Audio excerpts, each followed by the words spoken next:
Now, for everybody that's going to ask how I'm going to hold this to do this backside, I'm going to make a tapered bushing that's going to split and hold on right here. In order to accomplish that, I'll use the same single point method I used to turn the taper. I'm going to measure a diameter somewhat close to the trim ring right here, or the support ring, because I know I'm going to be back boring this. So the part closest to the tool, closest to the operator side of the chuck, is going to be the smaller diameter. So I will measure here, and I will shoot for that with the taper in the bushing. And that's exactly what I just did here. So as it worked out, that hole is almost exactly 1 inch. Now what I'm going to do is take it over the bandsaw, split it, and put the part in there, and it should spin relatively true if my planets have lined up for today. So let's get off camera here for a second, split that, put the cannon back in, and see how it runs. With minimal bumping, we've got the cannon barrel running dead nuts. It was 5 thou out, to be honest with you, when I put it in. It was running 5 thou eccentric, and it didn't take a whole lot to get it going. Here's the tool that I'm going to be using. Same tool that I used on the last one. This will form the back taper, the radial undercut, and the back side of the ball. Now the neck of the ball is going to be big enough to resist snapping off when I do the outside of the ball first, or excuse me, last. Doing it first would be ideal, but it just takes too much more finagling in order to dial it in. So I'm going to do it in reverse, and the first thing I'm going to do is turn about a 5/30 diameter with this tool, 1/2 inch deep, because that's where the ball is going to be, and I'm just going to let the chips fall where they will. So let's put it up on a tripod and see how it looks. 5/30 diameter first by about a 1/2 inch in, and then we will start to plunge the angle and see how that works out.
In order to know exactly where I need to stop this form tool and plunge, I know that the radius that's ground on this tool will peak out halfway back into the radius. So I need a tool to form the front half of the radius. This will form the back half. So knowing that it's going to split the difference, I'm going to zero this tool, my little razor blade trick. There we go. Zero that tool. I'm going to go 250 from there. Start the plunge. This will all make sense in a second.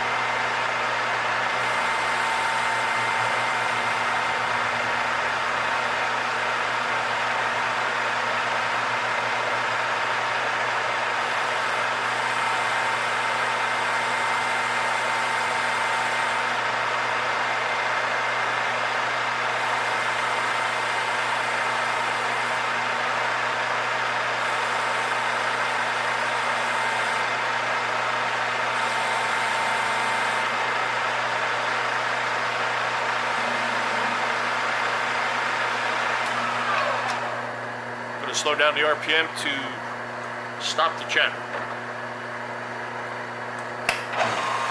Maybe. We'll see, right?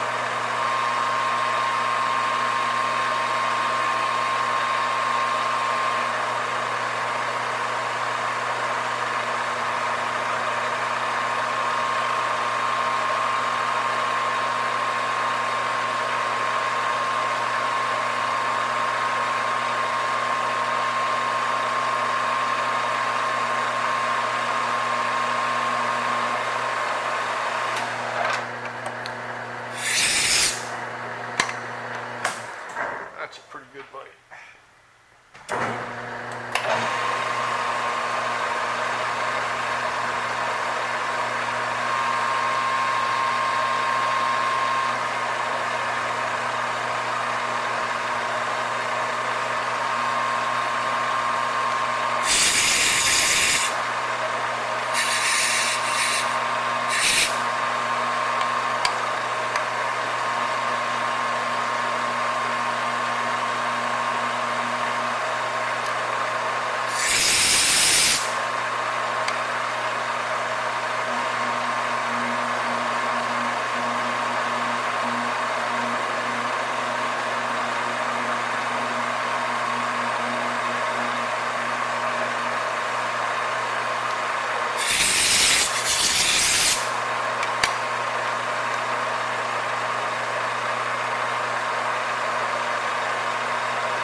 Okay, tool number 2 coming in to do the front half of that.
Let's add a little ornamental feature to the rear.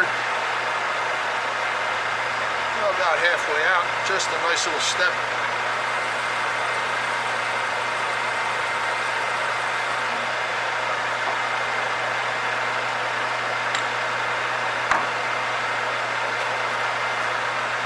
It's a deburt.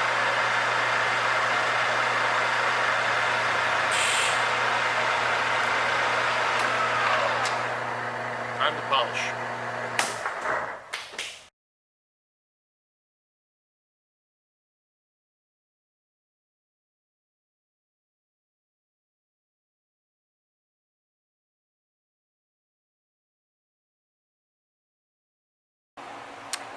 If you have really good eyes, I think you can tell that that is probably not a true round.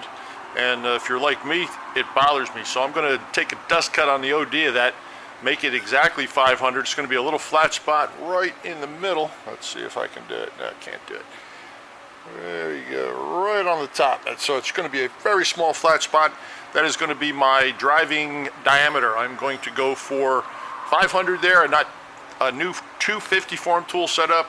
And I've got to make that round or I'll go crazy looking at it. So hang in there.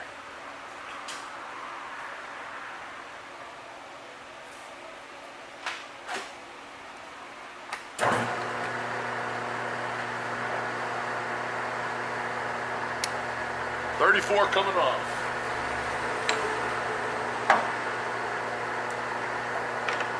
And we'll recut the rounds and clean it up.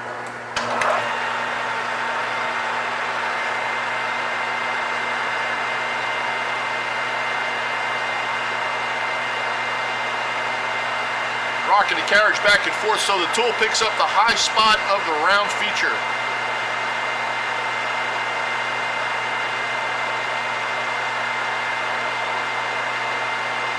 Come on. There it is.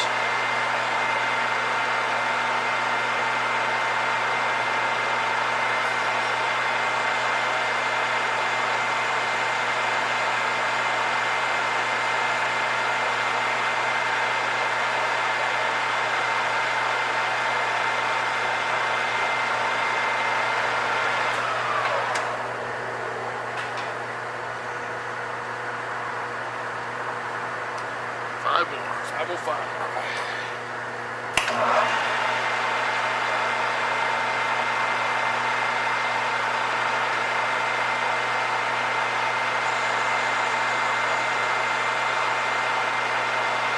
All right. 500.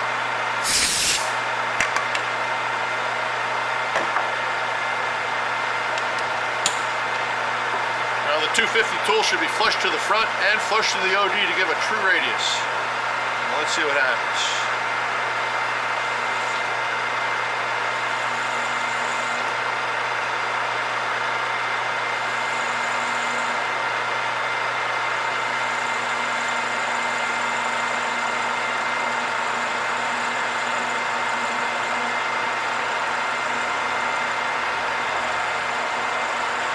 Call that 0 on my digital or indicator.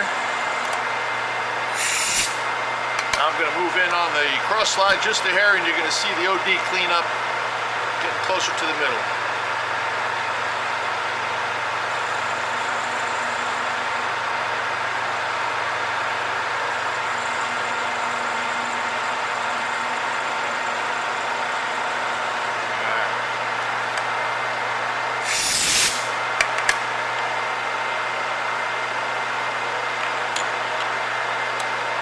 The backside.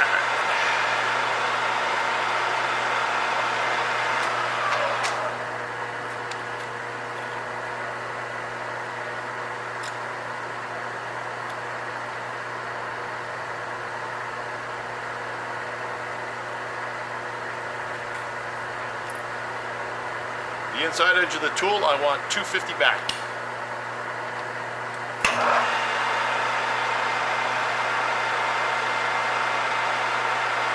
Right there.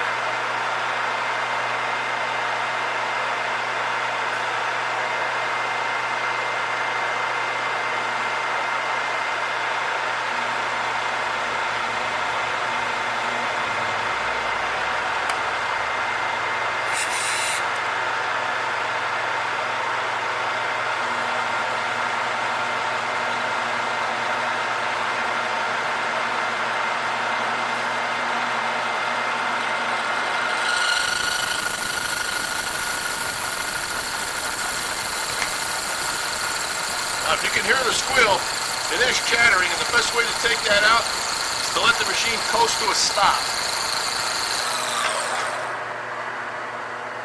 If it doesn't come out as it's coasting and you have a jog button, use the jog button. If all else fails, slip it out of gear and move it by hand ever so slowly.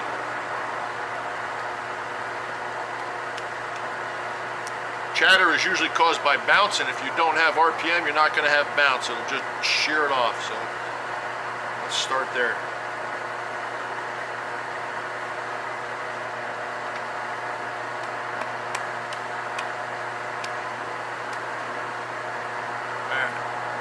We're out. I like that a whole lot better. I do have some chatter present in the neck area. Down inside, I'm going to be hard pressed to get that out with emery. I will use a small round file on it.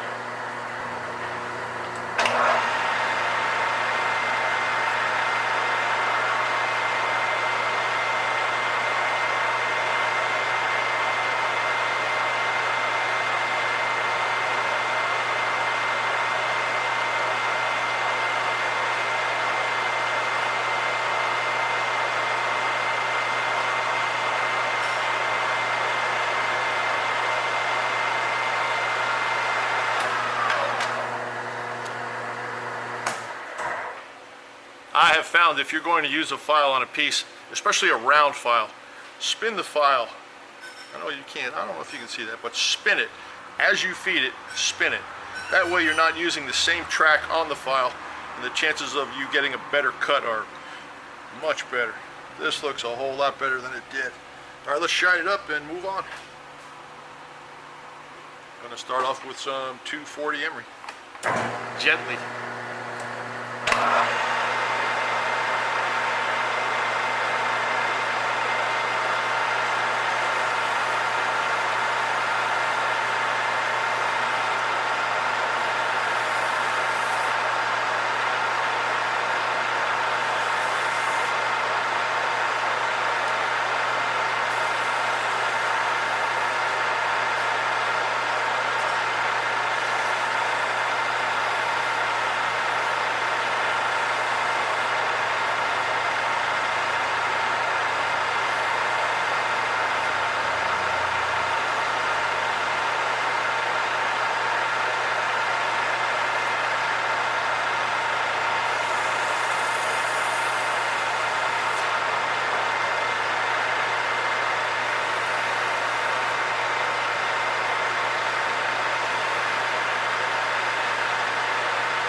Whatever you're using, keep it moving. That way you're not going to dig any troughs into it, scratches. Keep it moving. Really important.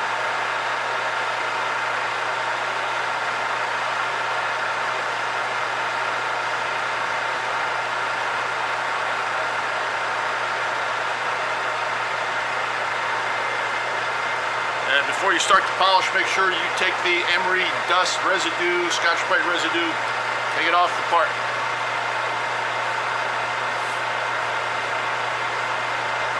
May not look dirty, but it's there.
Very pleased with that.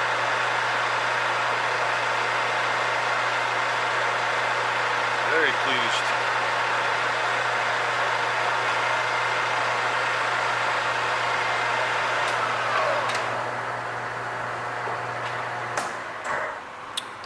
Okay, I would say that concludes the barrel.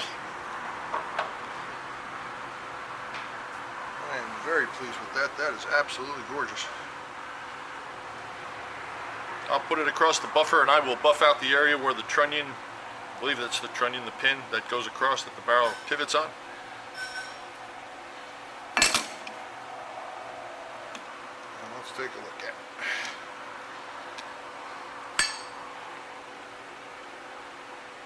On the bench.